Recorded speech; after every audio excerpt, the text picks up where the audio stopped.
Saludos amigos de Nación.com, vamos a iniciar una edición más de Nación Deportiva. El día de hoy vamos a hablar sobre el campeonato nacional. Su servidor Steven Oviedo en compañía de Daniel Jiménez. Daniel, la pregunta que tenemos para todos los amigos oyentes, y se la voy a lanzar a usted, es: ¿debe haber menos extranjeros en el fútbol de Costa Rica? Últimamente se ha hablado mucho de este tema. Actualmente se pueden utilizar cuatro extranjeros en cancha, uno sub-21 en la banca. Entonces, Daniel, ¿debe reducirse este número? Es algo que no va a pasar para este torneo, pero para el futuro del fútbol de Costa Rica. Me parece que sí. Hay que ser claros en este tema. Yo creo que igual cualquiera puede decir, bueno, pero es que es un sub-21. Bueno, pero ¿por qué no un sub-21 costarricense? Un sub-21 que ojalá tenga procesos de selecciones menores, o un sub-21 que esté despuntando en una liga menor, en una fuerza básica de algún equipo. Por ejemplo, recuerdo el Saprissa hace un par de años, que tuvo solo 3 extranjeros y no le fue mal, quedó campeón con 3 extranjeros el Saprissa. Es un fenómeno que se ha dado a raíz de lo de Alajuelense, ¿verdad? Que tiene todas sus plazas de extranjeros llenas, tiene a 2 en el alto rendimiento. Entonces, bueno, creo que está bien que se haya hecho la consulta, la liga le hace la consulta al consejo director de la UNAFUT y todo lo que ya se sabe, pero yo sí considero que se debe de reducir, porque digamos, si todos los extranjeros fueran como Alex López, que traen los equipos, o si todos los extranjeros fueran como Mariano Torres, tendríamos una muy buena liga. Pero no todos los Pero no es así. Y por muchas razones, Steven, por muchas razones. Sí, yo creo, Daniel, que sin duda es un tema que debe de ponerse muy sobre la mesa por parte de la UNAFUT. Ya don Juan Carlos Rojas, el presidente del Deportivo Saprissa, dio una postura de que él considera que se debe reducir. Jafet Soto del Cuesta Club ver a Jafet y a don Juan Carlos. Sí, es divertido, pero Jafet está de acuerdo de que debe reducirse. De hecho, para este torneo el Herediano solo tendrá 3 y también son muchachos jóvenes, no tienen un rol protagónico. El presidente del Cartaginés también está molesto con esta situación.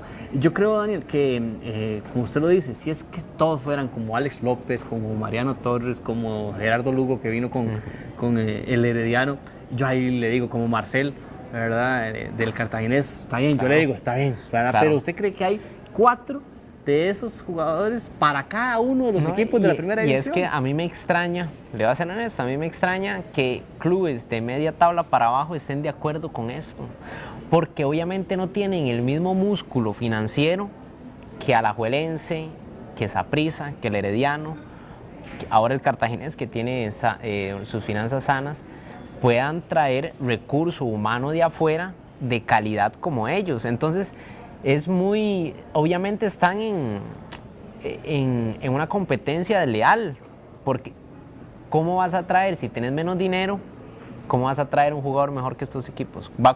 Puede que se dé, a Pérez Celedón, por ejemplo. Pérez Celedón es el de los que tiene buen tino. Pero cuesta que se dé, por un tema financiero, obviamente. Un buen jugador de afuera sí va a costar, ¿verdad? Lo que gana Mariano Torres no es lo mismo de lo que gana un extranjero de un equipo de media tabla para abajo. Sí, y en esto del extranjero sub-21, que va a poder estar en la banca, lo conversábamos ahora con nuestra compañera Fiorella Macís.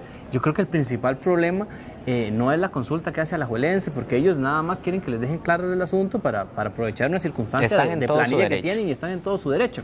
El problema es el reglamento en sí de la UNAFUT en el tema de alto rendimiento. Yo no permitiría que un equipo de alto rendimiento, bajo ninguna circunstancia, tenga un jugador extranjero.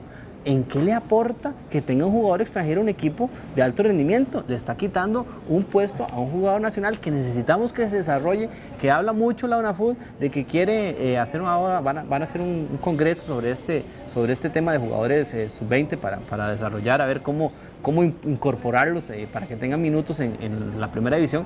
Pero por otro lado tienen extranjeros en el alto rendimiento. Es como un doble discurso. Yo entiendo obviamente los equipos de primera división que tengan extranjeros, porque tienen que competir, buscar títulos, pero en el equipo de alto rendimiento, ¿qué sentido tiene eso? Vea, Steven, ahora en el Mundial Sub-20 México quedó eliminado en la fase de grupos. Eso cuesta verlo. Y México, le menciono este caso porque es una selección acostumbrada a llegar a fases finales de Copa del Mundo, de Sub-20, fue campeón del mundo, ¿verdad? Entonces, uno dice, y me ponía a leer qué decía la prensa, a ver programas mexicanos, y los comentaristas aseguraban que incluso directores técnicos de la propia Liga MX decían que una de las razones de ese fracaso fue tener tantos extranjeros, porque el cupo es ilimitado. Entonces, se tiene mucho jugador extranjero y eso ¿qué hace? Que le quite el campo a otros jugadores nacionales, incluso a jugadores jóvenes, porque antes debutaban en menor edad en la Liga Mexicana, mexicanos, y obviamente ahí era donde sacaban ventaja. ¿Cómo? En tener jugadores jóvenes con experiencia en una liga muy competitiva, y eso les generaba experiencia para participar y competir en un evento como la Copa del Mundo. Váyase a una potencia mundial, hablemos de Italia, ¿verdad? Todos recordamos aquel Inter que tenía solo a Materazzi y puros extranjeros. Claro. ¿Qué le terminó pasando a Italia? Se quedó fuera de la Copa del Mundo. Total. Una selección como Italia, que es una potencia mundial, que desarrolla jugadores por montón, no tuvo la capacidad, por sus propios errores, por sus equipos plagados de extranjeros, de conformar una generación capaz de llegar a la Copa del Mundo. Entonces, si estos dos ejemplos, el de México, el de Italia, que son países donde se genera muchísimo futbolista, les fue mal con este tema, imagínense nosotros, Daniel, que nos cuesta generar jugadores, que los jugadores, más bien, hay que pulirlo, cuando ven un buen futbolista en divisiones menores, hay que llevarlo, hay que traerlo, y que juegue, que tenga minutos. Pero sí, véalo desde el plano económico, rentable, administrativamente para un club. Obviamente un extranjero va a ganar más.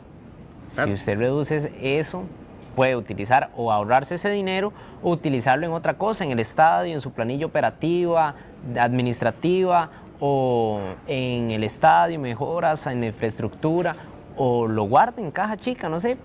Creo que es un tema que genera polémica, porque me cuesta entender que los clubes no estén de acuerdo en reforzar sus fuerzas básicas, en darle más oportunidad a los jóvenes que son formados en sus equipos, y que si les dan oportunidad y son buenos, puede llegar a algún club de afuera y contratarlos, venderlos, pagan derechos de formación, pagan derechos de solidaridad, y o sea, es una relación como ganar-ganar. Me cuesta de verdad entender ¿por qué no se reduce? Sí, si yo fuera el que tomara la decisión, yo lo dejaría en 3 extranjeros y ninguno sub-20. Sí, ve. ¿Verdad? Lo dejo 3 extranjeros en el equipo, y ya si tiene 20 años cuenta como extranjero, no importa. Puede tener 17 años que cuenta como extranjero. 17 años cuenta como extranjero, y ninguno en el alto rendimiento, ¿verdad? Si quiere que forme parte, le compro esa propuesta. Ojalá que los equipos hagan conciencia y trabajen este tema de cara al futuro, para no lamentarnos de eliminaciones de Copa del Mundo en cualquiera de las categorías. Pero todos los detalles de este tema los tendremos en Puro Deporte en Nación.com.